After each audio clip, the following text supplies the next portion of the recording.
ఏం చేసినావు మళ్ళీ? అయ్యో, ఆరెంజ్ ఖరాబ్ అవుతుంది కదా చెర్రీ. నీకెందుకు ఐడియా వచ్చింది పెన్సిల్ అన్ని దానికి గుచ్చాలని? చెప్పు. నువ్వు మొన్న కలర్ పెన్సిల్స్ అన్ని కిచెన్లో పడేసినావు కదా, అప్పుడు నేను అన్ని తీసి అక్కడ పెట్టిన ఫ్రూట్స్ దగ్గర. అవి ఇప్పుడు చూసి అంతా ఇట్లా చేసేసినావా?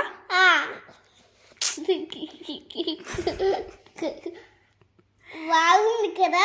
ఏం బాగుంది? అది ఎట్లా తినాలి ఇప్పుడు? పండు ఏడుస్తుంది. నాకు అన్ని ఇట్లా పెన్సిల్ గుచ్చిరేంది, నాకు బాగా దెబ్బ అయింది, నొప్పి అవుతుంది అని ఏడుస్తుంది. కళ్ళు లేవు కదా? కళ్ళు లేకపోయినా దానికి కూడా ప్రాణం ఉంటుంది. మనకి ఎట్లుంటుంది ప్రాణం? అట్లా ఎందుకు గుచ్చాలనిపించింది అసలు నీకు? చెప్పు. అల్లరి